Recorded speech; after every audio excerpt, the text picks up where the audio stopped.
নমস্কার বন্ধুরা, chef Shrabani daily vlog চ্যানেলের পক্ষ থেকে সবাইকে স্বাগত জানিয়ে আজ আবার একটা ভিডিও শেয়ার করতে চলেছি। মেশিনের মুড়ি খাওয়া কেন ভালো নয় আর বাড়িতে ভাজা মুড়ি খাওয়া কেন শরীরের পক্ষে এতটাই ভালো।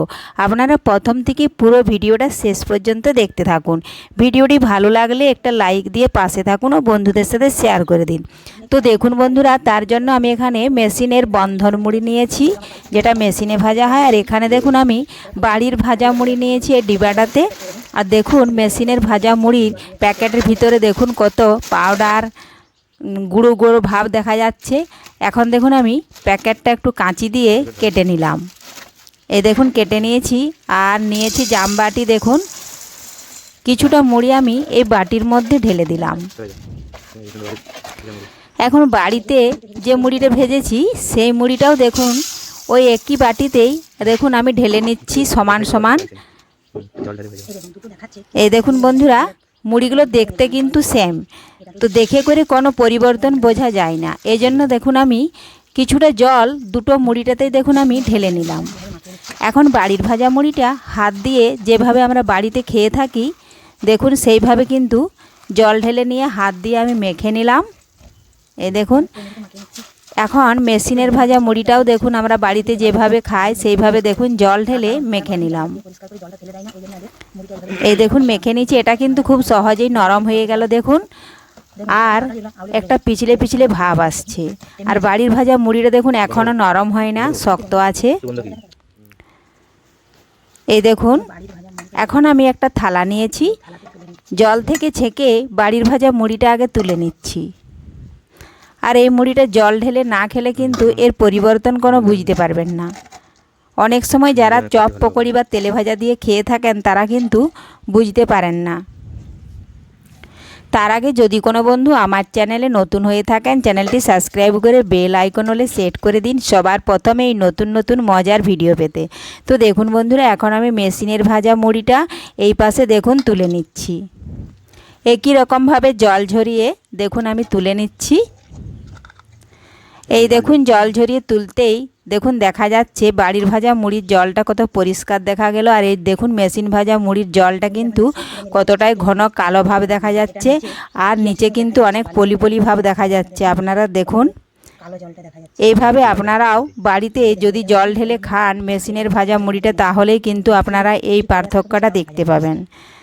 যারা চপ পকোড়ি তেলে ভাজা দিয়ে মাখিয়ে খান তারা কিন্তু এটা দেখতে পাবেন না।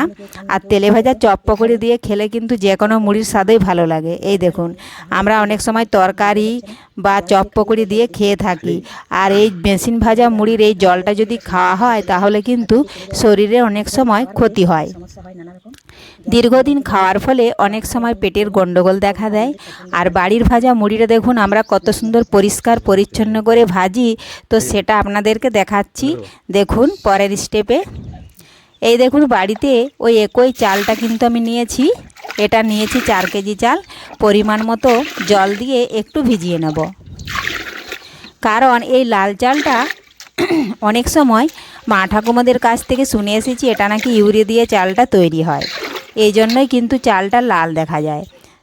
তার জন্য আমরা বাড়িতে দেখুন চালটা এনে বেশ কিছুক্ষণ একটু ভিজিয়ে নিয়েছি।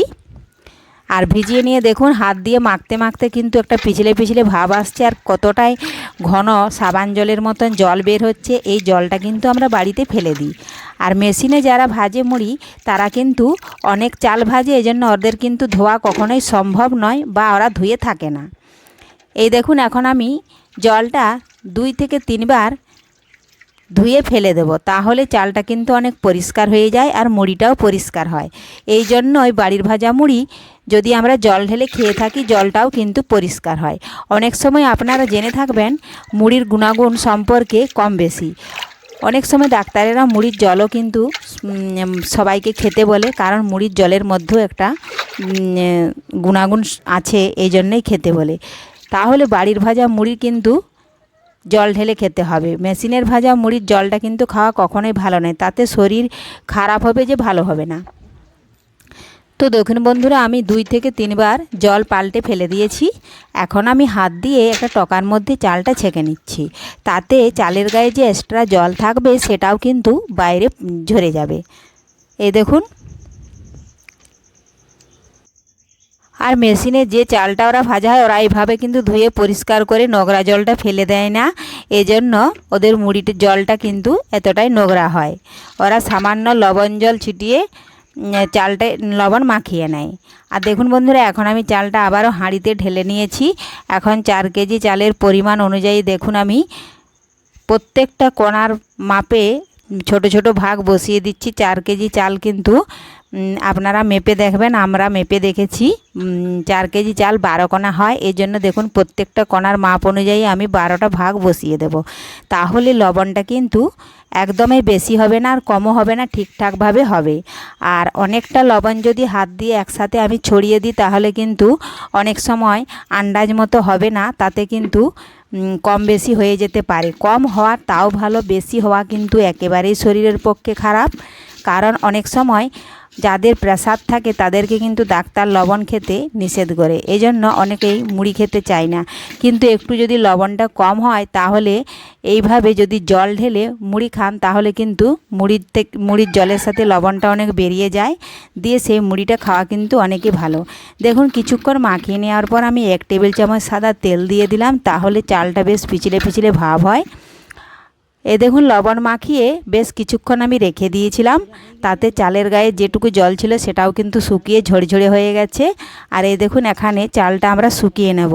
আর মেশিনের ভাজা মুড়ি ওরা কিন্তু শুকনোও করে না, কারণ যেহেতু আমরা চালটা ভিজিয়েছি তার জন্য চালের গায়ে যে ঘন গাঢ় জলটা ছিল সেই জলটা কিন্তু বেরিয়ে গেছে, চালটা পরিষ্কার হয়ে গেছে। এই জন্য আমাদেরকে কিন্তু রোদে দিতেই হবে, তা না দিলে চালটা কিন্তু অনেকটাই ফুলে গেছে, এই চালটা কিন্তু নাড়া যাবে না। এই জন্য দেখুন আমি রোদে পলিথিনের উপরে মেলে দিয়েছি। আমি এখানে কালো পলিথিনের উপরে মেলে দিয়েছি, আপনারা পারলে যে কোনো পলিথিনে দিতে পারেন। এইভাবে দেখুন পাতলা পাতলা মিলে দিয়ে আমি কিন্তু 3-4 মিনিট ছাড়া ছাড়াই কিন্তু 2 থেকে 3 বার চালটা উল্টে পাল্টে মেলে দিতে হবে, তাহলে সমানভাবে চালটায় জল মরে যাবে। আর এখন তো প্রচণ্ড রোদের তাপ, চালটা না শুকিয়ে নিলেও হয়। একটু ভালোভাবে যদি জলটা মরিয়ে ঝরঝরে করে নিই চালটা, তাহলে কিন্তু বাড়িতে একদিন মিলে রাখলে তার পরের দিন কিন্তু চালটা শুকিয়ে যায়। আর এত প্রচণ্ড রোদে চাল কিন্তু শুকনো না করাই ভালো, চাল শুকনো করলে অনেকটাই শুকিয়ে যায়, তখন কিন্তু চালে আবার খোঁজ ধরে যায় বা ভেঙে যায় চালগুলো, এজন্য মুড়ি ভালো হতে চায় না। এই দেখুন বন্ধুরা 3 থেকে 4 মিনিট পর আমি আবারও চালটা দেখুন জড়ো করে নিচ্ছি। এইভাবে পলিথিনের 4টা কোণ ধরে এভাবে জড়ো করে নিলেই ওপরের চালগুলো নিচে আর নিচের চালগুলো ওপরে হয়ে যাবে। এই দেখুন জড়ো করে নিয়েছি। এখন আবারও কিন্তু ওই একই রকমভাবে হাত দিয়ে আমি পাতলা পাতলা করে আবারও মিলে দেব। এইভাবে 2 থেকে মিলে দিলেই কিন্তু চালটা ভালোভাবে ঝরঝরে জল মরে যাবে। আর একটা দিন সারা রাত মেলে রাখলে হাওয়া বাতাসেই কিন্তু শুকিয়ে যায়। এখন প্রচণ্ড রোদের তাপ, যখন শীতকাল হয়ে যায় তখন কিন্তু রোদের তাপ থাকে না, তখন কিন্তু চালটা আমাকে শুকিয়ে নিতে হয়। এই দেখুন এইভাবে পাতলা পাতলাভাবে মেলে দিতে হবে, তাহলে একই সমান চালটা জল মরে যাবে। যদি কোথাও পুরো বা পাতলা হয়ে থাকে তাহলে কিন্তু যেখানে পাতলা মেলা হবে সেখানে চালটা ভালোভাবে জল মরবে, আর যেটা পুরো হয়ে থাকবে সেখানে কিন্তু জল মরবে না, তাতেও কিন্তু অনেক সময় মুড়ি খারাপ হতে পারে। তো দেখুন বন্ধুরা, বাড়িতে আমরা কত সুন্দরভাবে মুড়ির চালটা বাড়িতে খাওয়ার জন্য তৈরি করলাম। তো এই পদ্ধতিতে আপনারাও বাড়িতে খুব সহজেই মুড়ির চালটা তৈরি করে ভেজে নিতে পারবেন, সেটা কিন্তু শরীরের পক্ষে খাওয়া খুবই ভালো। এই দেখুন চালটা কিন্তু বাড়িতে মিলে দিয়েছি, এইভাবে একদিন মিলে রেখে দিলেই চালটা কিন্তু রেডি হয়ে যাবে। আজকের এই ভিডিওটা আপনাদের ভালো লেগে থাকলে লাইক শেয়ার কমেন্ট করতে অবশ্যই ভুলবেন না বন্ধুরা। ধন্যবাদ, ফিরে আসবো আমি আবারও পরের ভিডিওতে। তো দেখুন চালটা জড়ো করে নিলাম, এখন আবারও কিন্তু হাত দিয়ে একদিন পুরো বলেছি, এই জন্য দেখুন আমি মিলে রেখে দিয়েছি। পরের দিন সকালে কিন্তু চালটা কুড়িয়ে নেব, টকাতে দিয়ে নিয়ে গিয়ে ভাজবো। তো মুড়ি ভাজার ভিডিওটা আমি আজকে দেখালাম না, আমার আগের ভিডিওতে দেওয়া আছে, অবশ্যই আপনারা চ্যানেলে দেখে নেবেন।